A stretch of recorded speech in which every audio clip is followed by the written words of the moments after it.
Dr. Milton Friedman.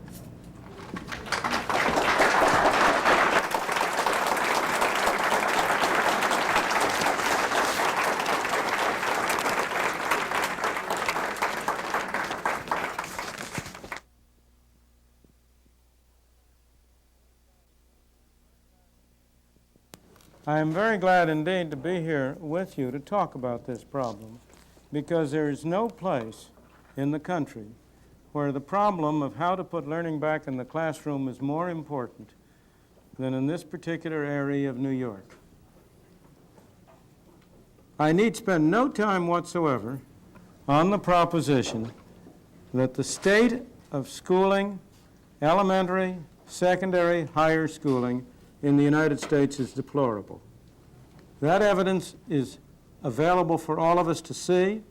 It is a conclusion that all of us recognize and are aware of. At the lower levels, we have seen problems arise, particularly in the major cities and particularly in the inner cities.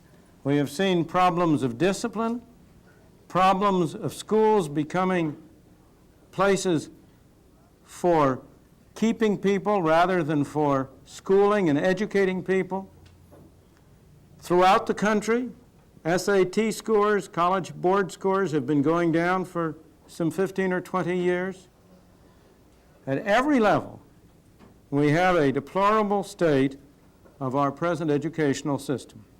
And as I say, I need spend very little time over the fact that it is a problem about which we should be very much aware and about which it is essential to try to do something. There are two fundamental questions. The first is why? What has happened? Why is it that education in the United States today is in so deplorable a state?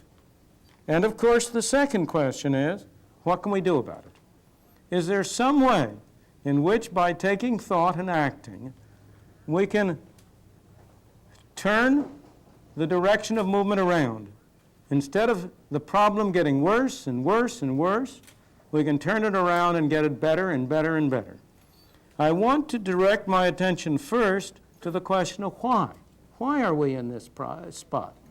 And then I want to turn to the question of what we can do about it. In my opinion, there are two fundamental reasons why the problems that have developed in schooling are what they are and have developed the way they have. The one reason, the immediate reason, the reason that we can all see, is the increasing centralization and bureaucratization of schooling. Education has increasingly become centralized, has increasingly moved away from the control of the local community to the control of broader and broader communities. It has moved away from control of the parents to control by educational administrators. Now, there is nothing wrong with educational administrators. They are fine people. Indeed, some of my best friends are educational administrators. So I have no prejudice against them. But as in every area, the question is the ultimate task of schooling the children running the administrators? Or are the administrators running that task? Who's in the saddle? This tendency toward increasing centralization and bureaucratization is the direct way in which the schooling problem has become worse. But it reflects a deeper force. On a deeper level, what it reflects is a change in the basic philosophy in our society on the relation between the individual on the one hand and the society on the other. I believe that in part what is happening in schooling is a manifestation of a force that is having effects on a much broader area over many other phenomena. And I want to come in discussing more fully the reasons for the deplorable state of public education to how this change in basic philosophy is related to the problem of schooling in particular. Let me start on a very much broader level. There's a British physician by the name of Dr. Max Gammon who spent the past 5 years studying the British health system, the nationalized medicine in Britain. And on the basis of his study, he formulated a theory which he calls the theory of bureaucratic displacement. Now, this theory is really an extension of the famous law by F. Northcote Parkinson the historian. Some of you may remember that he's written a number of books that are supposedly humorous but are really very serious. And the major thrust of his law, of Parkinson's law, is that work expands to fill the time available. Another version of it, another element of it, is that spending always increases to exhaust whatever funds are available. Dr. Gammon's version of it is a rather different one. In his version of it, he says, in any large bureaucratic organization, useless work tends to displace useful work. The more bureaucratic an organization is, the larger the fraction of the people who are spending their time on shuffling papers, and the fewer the people who are producing useful things. Input goes up, and output goes down. Now, Dr. Gammon developed this on the basis of the British medical system. He showed in the British health system that the number of people employed in the system was going up, and the number of hospital days of beds occupied was going down. But the U.S. education system gives an even better illustration of that tendency. The evidence is really striking. In the 5 years from 1971, the school year 71-2 to the school year 76-7, in that 5-year period, the total professional staff in all schools in the United States, this is for the United States as a whole, the total professional staff went up 8%. The cost per pupil went up 68%. Now, much of that was due to inflation. But even if you take out the inflation effect, the cost per pupil went up 21%. So input went up. More people, more money. What about output? Well, the number of students went down 4%. The number of schools went down 4%. And needless to say, if instead of looking only at measures of quantity, you were also to look at measures of quality, the quality of the output went down too. The SAT scores, the scores on college board exams, the scores on all sorts of common tests show that the performance has been declining. Similarly, reading levels in the elementary and secondary schools have been going down. The level of math performance has been going down. So here you have 5 years in which you're spending more to hire more people, and on the other side, the number of students you're teaching and the number of schools you're teaching is going down, and the quality is going down. I do not have strictly comparable figures for New York City, but I have some for New York State, and Babette was good enough to provide me with a few for New York City just before. For the nation as a whole, the cost per pupil in 5 years went from $829 per pupil per year to $1,395 per pupil per year, to $1,400. That's countrywide. In the state of New York, it is $1,991. In New York City, it is $2,700. And I think that nobody would show any surprise that the higher the expenditure per pupil, the lower has been the quality of teaching per pupil. So even these comparisons across states in the country tend to suggest what an important addition to our scientific knowledge Dr. Gannon has produced in his law of bureaucratic displacement. I may say that the costs in New York State are the highest in the nation, except only for Alaska. And the reason costs are higher in Alaska, of course, is very clear. It has nothing to do with the same kinds of problems. It's just that all the costs in Alaska are higher, that all the wages, prices, and everything are much higher because of the distance and the cost of getting stuff there. But after Alaska, New York is the highest. Now, it will come as no surprise to you that the next highest state in the nation is my own home state, Illinois. And I guess there is perhaps little argument that New York and Illinois, and especially New York City and the city of Chicago, and especially in those two cities, in the poorest areas, in the areas of black occupation, black residency, that those areas have among the lowest educational quality in the nation. So you'll have a crystal clear illustration of the tendency that the more you centralize authority and bureaucratize it, the more it costs you to produce less and less. Now, what about the relationship between centralization on the one hand and bureaucracy on the other? Well, in the same 5-year period, the number of school districts went down 10%. Number of schools, number of pupils went down 4%. The number of school districts went down 10%. You were continuing the process towards centralization, bigger school districts. Again, I don't have the figures for the exact same period, but for a slightly earlier period, an earlier 5-year period, the teaching staff went up 14%. But the supervisors went up 44%. This is exactly what Dr. Gammon found for the British Medical Service. As the total number of personnel expanded, the group that expanded most rapidly were the bureaucratic supervisors, organizers, and the like.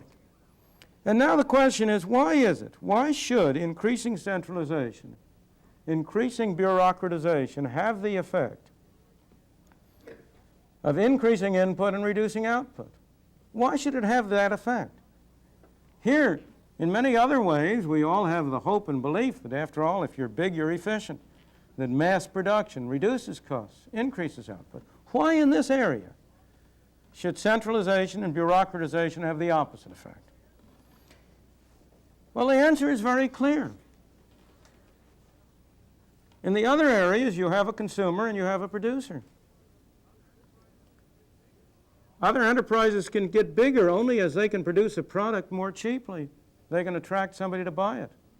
The only way you can get a big company is by producing goods that you can sell. But in the case of schooling, that isn't the situation. The consumer is the parent and the child. The producer is the teacher and the school administrator.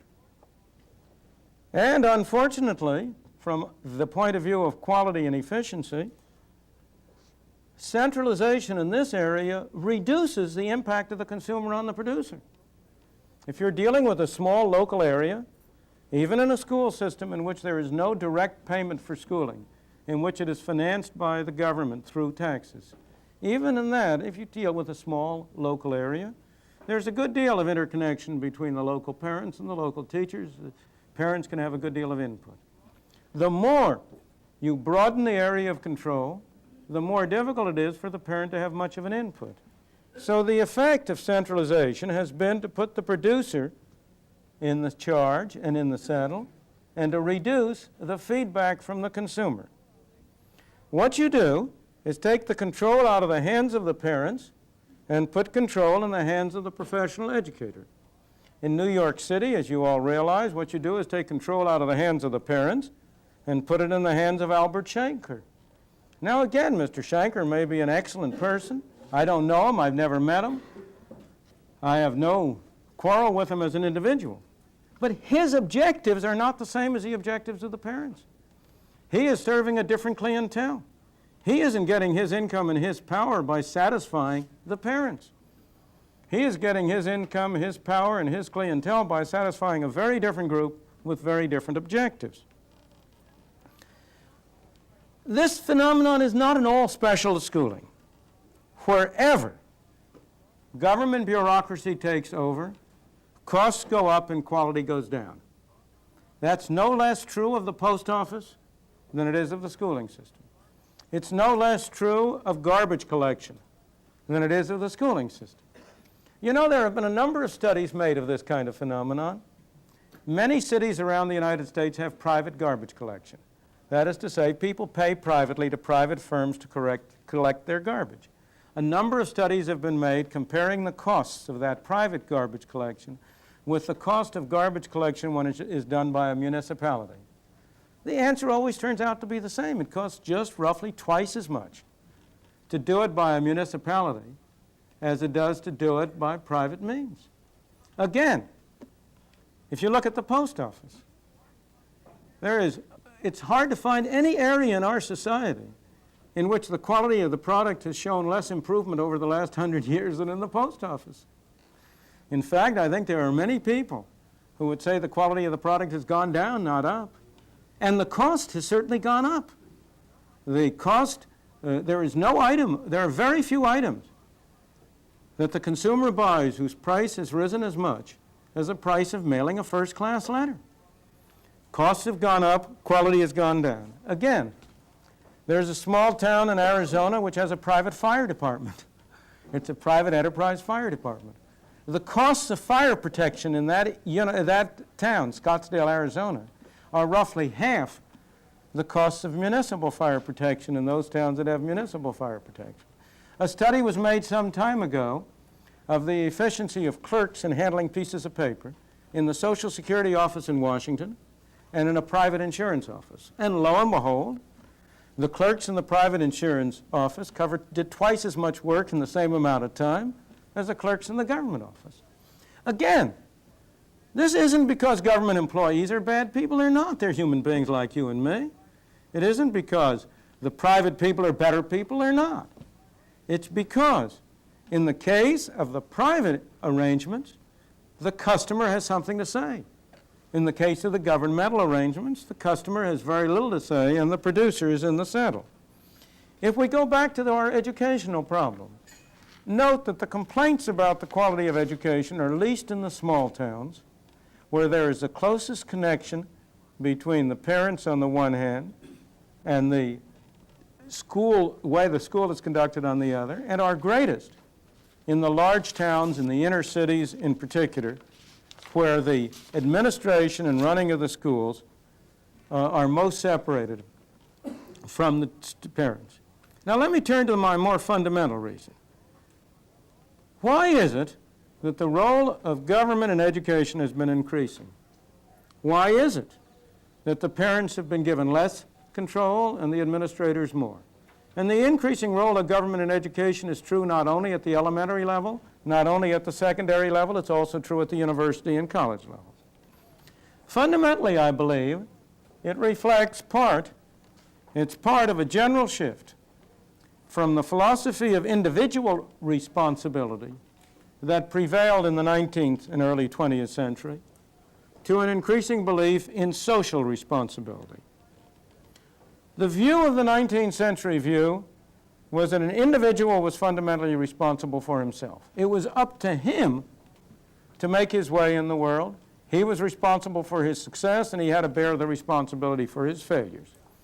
Of course, everybody realized then that an individual was much affected by the circumstances of the society, that an individual who was fortunate enough to be in the United States could do a lot better with his life than an individual who was born in India or in Africa or in a less developed country.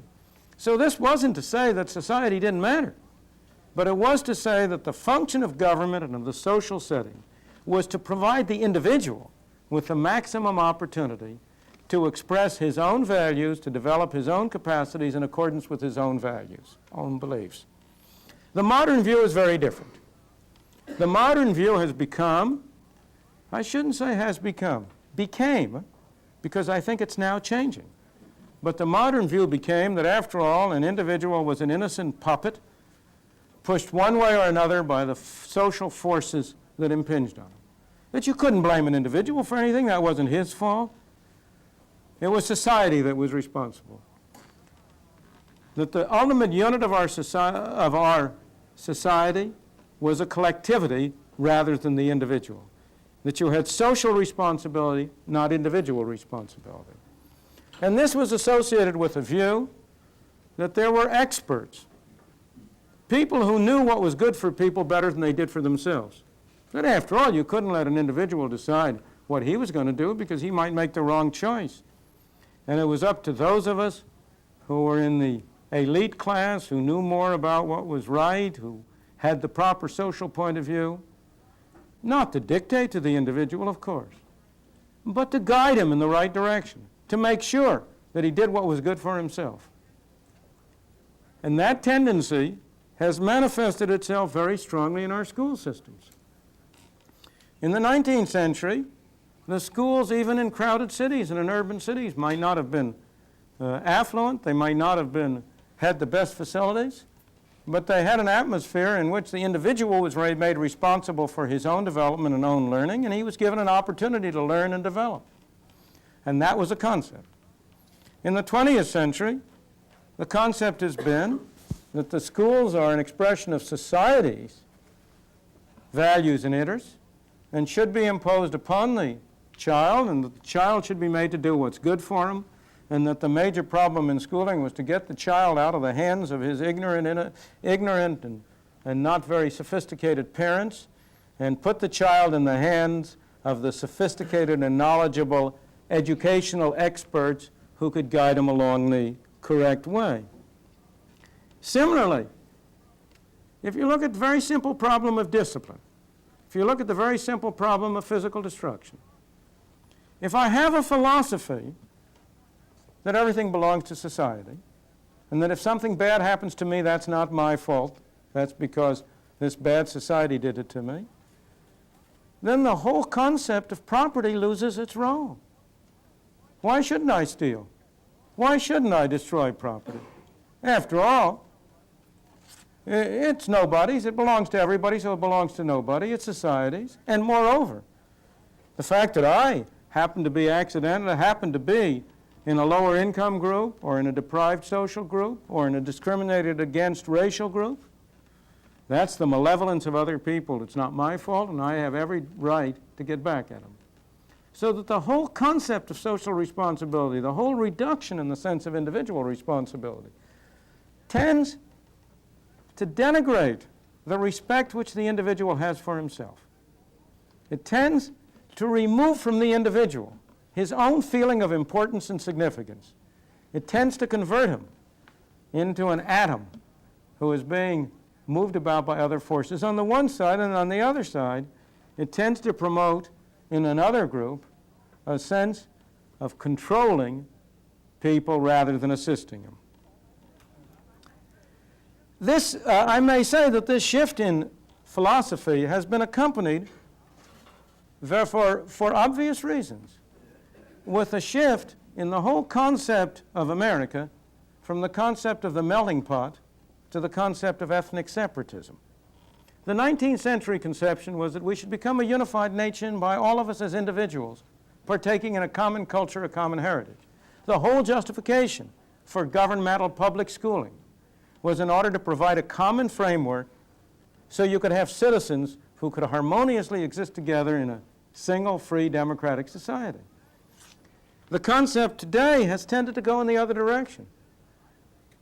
I believe in a very diverse society. I believe it's highly desirable to preserve variety and diversity and different kinds of things. But it has to be a variety and a diversity within a uniform set of standards, a uniform set of institutions, ideas. What can we do about it? Let me turn to the second and the more immediately important point for action. The answer to what to do is very simple. There is no difficulty in saying what changes would alter beyond belief the character, quality, and climate of education. But the problem of how to get that done is not easy and not straightforward. The crucial problem, the problem that I feel most frustrated about, is the political problem of getting done what needs to be done.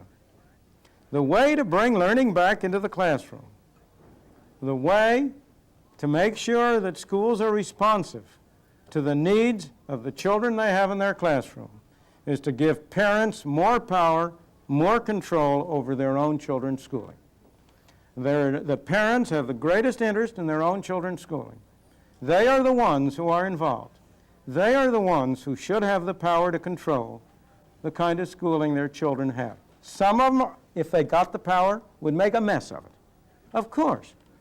But a mess is now being made on a much broader scale. But most of them would not make a mess of it.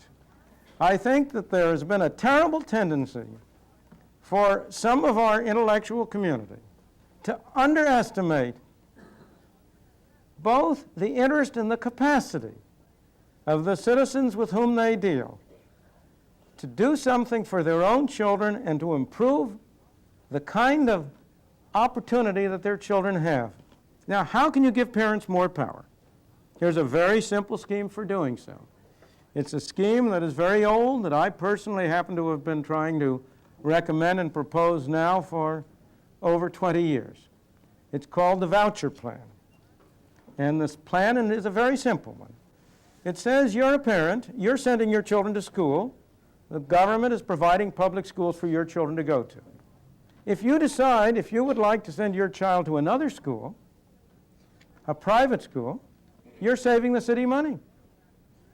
The city doesn't have to spend, the city of New York today doesn't have to spend $2,728 per pupil to school those children who are going to non-public schools. Well, therefore, the city should say, very well, if you relieve us of the expense of schooling your child, we will give you a voucher, a piece of paper, worth a certain sum of money, which you may use for one purpose and one purpose only, to pay the cost of schooling your child in any school you want to go to.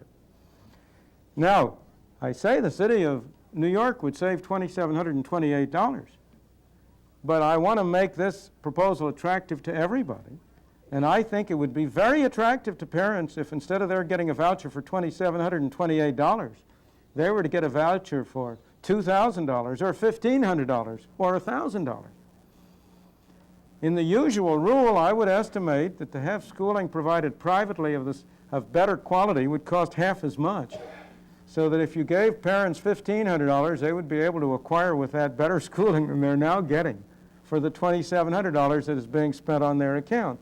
Well, then the voucher scheme would say, any parent who chooses to send his child to a school other than the governmental public school is entitled to a voucher which he can use for the payment of tuition and costs at that school. It's exactly the same principle that was applied after World War II and much more recently in the so-called GI Bill for returning veterans. They chose their school. This was at the college level. They went to the University of Chicago, or they went to Notre Dame, or they went to NYU or City College, or wherever they went to, and they were entitled to receive, as long as they could show they were going to school, they were entitled to receive so much per month. In that case, a voucher covered not only tuition, but also living expenses. That's in its simplest form the idea of the voucher plan. I may say, it does not in any way raise any problem about the quality of the schools. Because if you think of private schools that might be established for this purpose that don't exist, they would have to satisfy present requirements. Under our present compulsory education laws, no school can be treated as a school whose students satisfy that law unless it meets certain minimum standards. So I'm not touching a thing about that. Those minimum standards would stand. But what you would have instead would be that parents would be able to control the school their children went to. If they liked the public school, they could send them to the public school. If they didn't, they would have another alternative. Now let me note that today, those of us who are lucky enough to be in the upper income classes have that choice. We can send our children to private schools because we can afford to pay twice for the schooling of our children. We can afford to pay once in taxes and then say, okay, that's going to go down the drain. We'll pay a second time by sending our children to a private school. But those in the lower income classes and those in the middle income classes, for the most part, do not have this same opportunity. They cannot afford to pay twice for schooling. They are now paying through the nose in the form of taxes, and they cannot afford again to pay directly. Now, many parents in the lower and the middle income groups have made tremendous personal sacrifices in order to do that, in order to pay a second time. But I believe it is fundamentally an invasion of their rights, a violation of their rights, to force them to engage in that kind of sacrifice for that purpose. What this proposal for the voucher scheme does is to make available to lower and middle income parents the same range of alternatives that those of us in the upper income classes have now. Now, what good would the voucher plan do? It would do exactly the same good that competition does in every other area. How do you get good quality products in other areas? What is it that keeps supermarkets trying to serve its customers? Why is it that we have had an enormous improvement in the quality of supermarkets in the past 20, 30 years, but we've had a deterioration in the quality of schools? Look at what's happened in the area of hi-fi. You take any area. What produces an improvement in quality is a competition among different people for the custom of the citizen. And what would the effect of the voucher plan would be to introduce competition in schooling.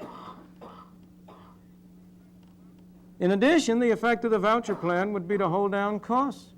Now, let me note that the effect of the voucher plan would be to improve the public schools as well as the private ones, because public schools would lose their customers. Now, they have a captive market.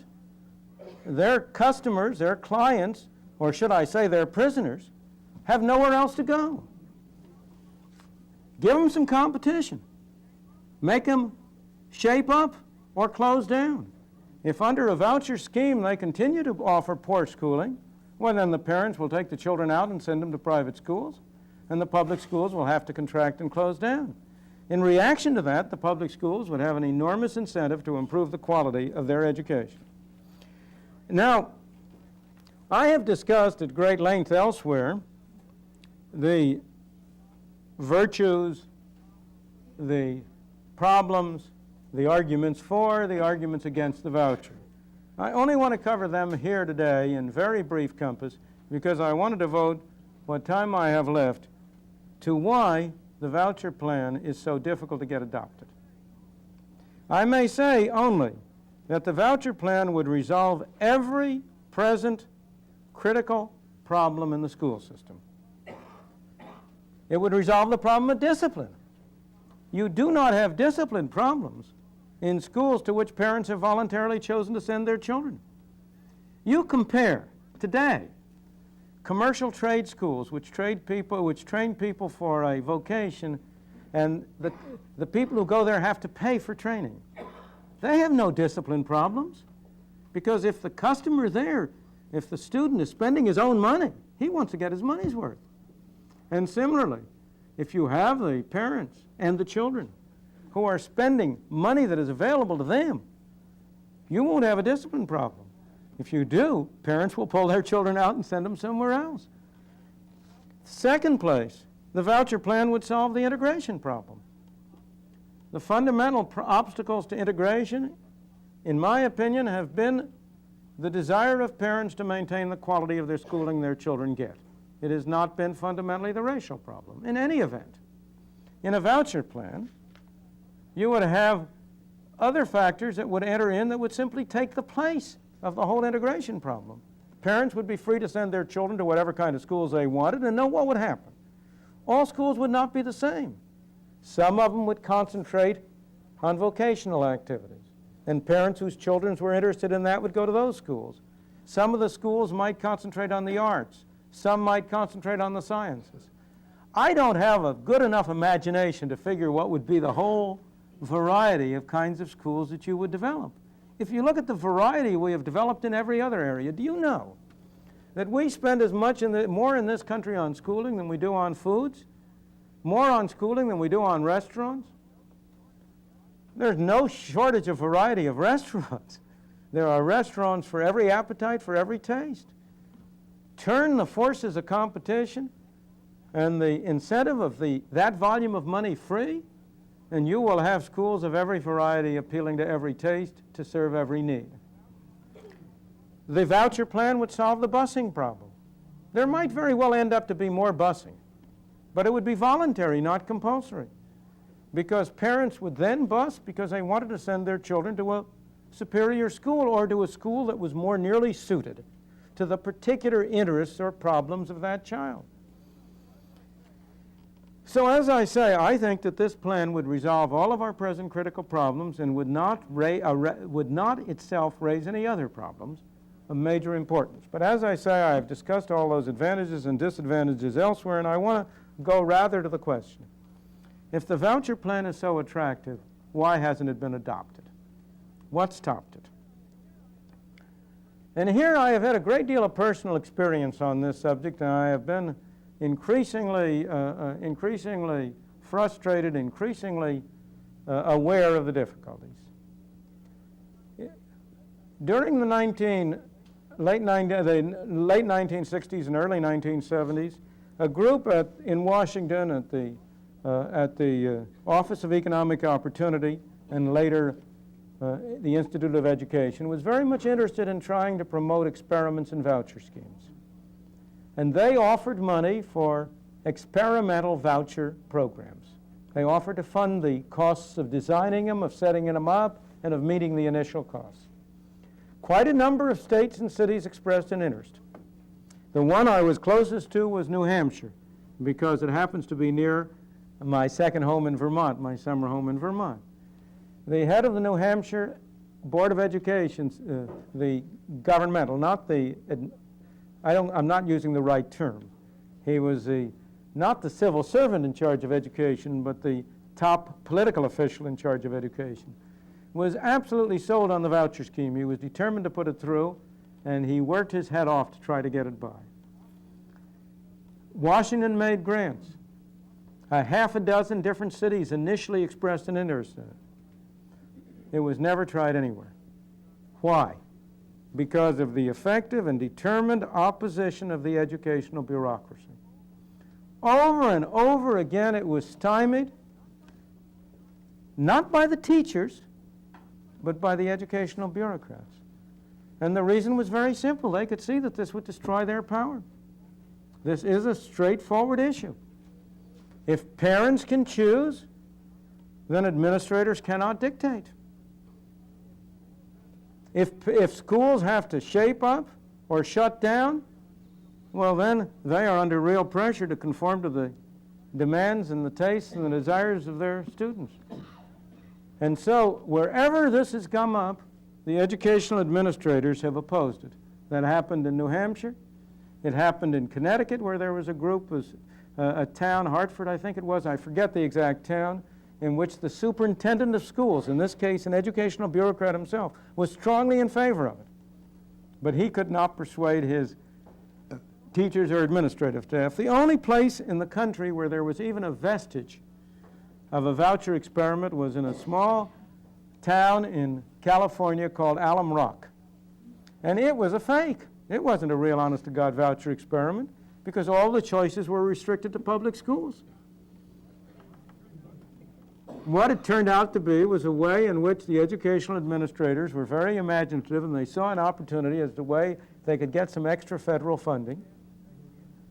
And they did, but even so, the program was interesting, because what they did was to establish within the public school system a variety of sub-schools. And they established an arrangement under which parents had some measure of choice about which school their child went to. And the evaluation which was made of that experiment by the Rand Corporation subsequently came to the conclusion that there had been a distinct improvement in the quality of education and in the satisfaction of the parents with the system. So it was a very tortured experiment, but the results were in the right direction. Now, in my opinion, the political problem is dramatized by the inner cities. That's why I'm so glad to be talking right here. Because I believe that's where vouchers would do the most good and where we need them most. If I ask myself in what respect are blacks, and especially poor blacks, most discriminated against? How are they most deprived? Anybody who lives here in Harlem can buy the same automobile as somebody who lives out in the country if he has some money to pay for it. But he can't get the same kind of schooling. There is no doubt that the respect in which he's worst off is in the kind of schooling he can get for his child. The better off can do fine. They can move out to suburbs where they have the equivalent of private schools. They can send their children to private schools. But the poor people, the people who are stuck in the inner city areas, They have no choice. And they get a very, very low quality of schooling.